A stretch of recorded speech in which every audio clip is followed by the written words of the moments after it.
Word of the bombing of Libya's biggest oil refinery sent crude oil prices higher in New York trading. And while the civil war in Libya has driven prices up by 20% in just a month, the real worry is Saudi Arabia, by far the region's biggest oil producer. Analysts and investors are bracing for potential demonstrations on Friday. There are internet postings calling for a day of rage.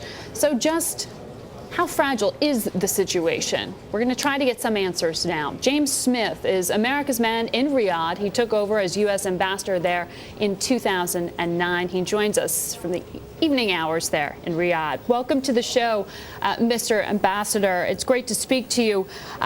Do you believe that the kingdom has enough supply to make up for not only the bombings in Libya that have damaged oil installations, but enough supply to keep prices low and subsidized for a while?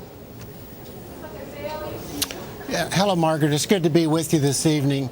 Yes, in fact, the Saudis have already increased production 1 million barrels a day, and that'll satisfy any of the near-term concerns. Minister Ali Al-Naimi was public yesterday and said that the Saudis have an additional 3.5 million barrels of capacity. So that will satisfy any near-term concerns as far as supply in the market. Yeah, there's concern about just how prolonged unrest could be. You're talking about the near term. Yeah, again, they've got enough excess capacity to we do not see either with Libya, a combination of Libya and Algeria, that there'll be a break in the market such that the Saudis would not be able to offset that loss with their spare capacity. The Saudis have been very vocal in their ability to satisfy that need, so there really isn't a supply-side reason to be concerned about oil. Well, as we introduced you, we mentioned those so-called days of rage that Human Rights Watch reports are planned for March 11th and another for March the 20th. Do you expect to see another Egypt, Tunisia-like situation in the kingdom? Absolutely not, and you can see the picture of Riyadh behind me. It is true we've been in the eye of a storm here for the last 2 months, but as you dissect the individual protests in countries, what you realize in each case is a fractured relationship between the government and its people.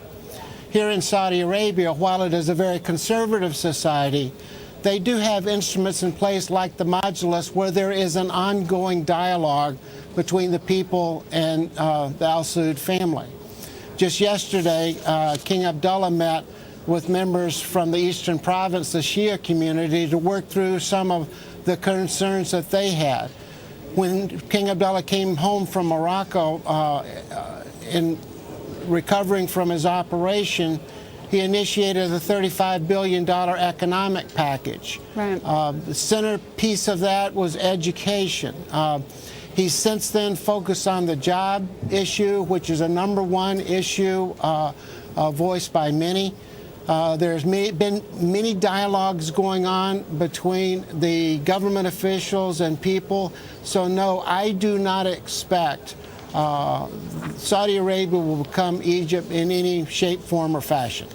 I appreciate you talking about those $36 billion in subsidies and also the king meeting with some of these individuals in the Eastern Province where we have seen demonstrations over the past few days. But critics look at that and they say meetings and payouts can't change the political reality. It's not the same thing as political change. I mean, can you, in essence, purchase stability? Is that really a long-term plan? Margaret, I don't think that's not, I would not interpret King Abdullah's initiative as buying off people. But what he is trying to do is take some of their resources and this is a capital-rich country, unlike some of the others, and invest that back into the issues that concern people most. I see it in a very positive way, where the connection is understanding the challenges that they have here and to deal with them in a proactive way before protests would begin. And once again, I see their effort as being proactive, being engaged, and listening. Mr. Ambassador, this country, the United States, put together what was a tremendous $60 billion arms package, Saudi arms package, a few months ago, $30 billion of that going to Boeing for aircraft. In light of the turmoil in the region, do you see any potential change in that package?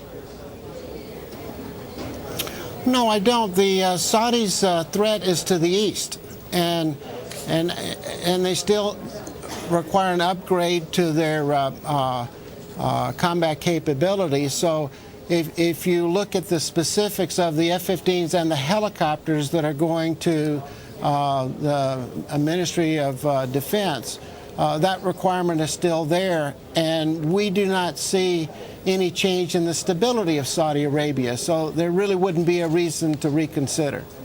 When you say the threat is to the east, I assume you're talking there about Iran, but let me talk about the region there. What does the instability that we've seen in Bahrain do? I mean, how has that changed the kingdom's regional policy? Well, the Saudis will look at what is happening in Bahrain as a Bahraini domestic issue for them to deal with. What we see with Crown Prince Salman is doing a very effective job of trying to draw the parties into dialogue, with a need to focus on the grievances of those who are protesting, but at the same time to be wary of outside interference, which is not part of the dialogue process. We're encouraged by the developments of the last few days and moving toward that dialogue, and hope that that continues. And we wish Crown Prince Salman all success in doing that. Should there be a no-fly zone over Libya? I know that you served as a fighter pilot before you were ambassador. Are you supportive of that policy? Well, that's a little bit out of my lane, Margaret. But in the last 2 days, you have seen international support for some type of initiative that would allow freedom of movement of coalition airplanes. The GCC came out in support last night. The Arab League voiced no objection to that. Technically, it is a little more difficult challenge than what people know, because in order to have a safe no-fly zone, you have to effect some kinetic operations to take down early warning air defense, surface to air missiles, and their air defense airplanes. So it's more than just flying airplanes over the territory. It requires a bit of a kinetic operation on the front end. And if you're going to do this, you need to do it in a coalition, so that the Libyan government doesn't use that as a wedge to justify that outsiders, foreigners, are attacking their country. So it's a fairly sophisticated operation to go into, both diplomatically and militarily. We'll see if NATO does consider that. Thank you so much, Mr. Ambassador, for joining us in the evening hours there in Riyadh.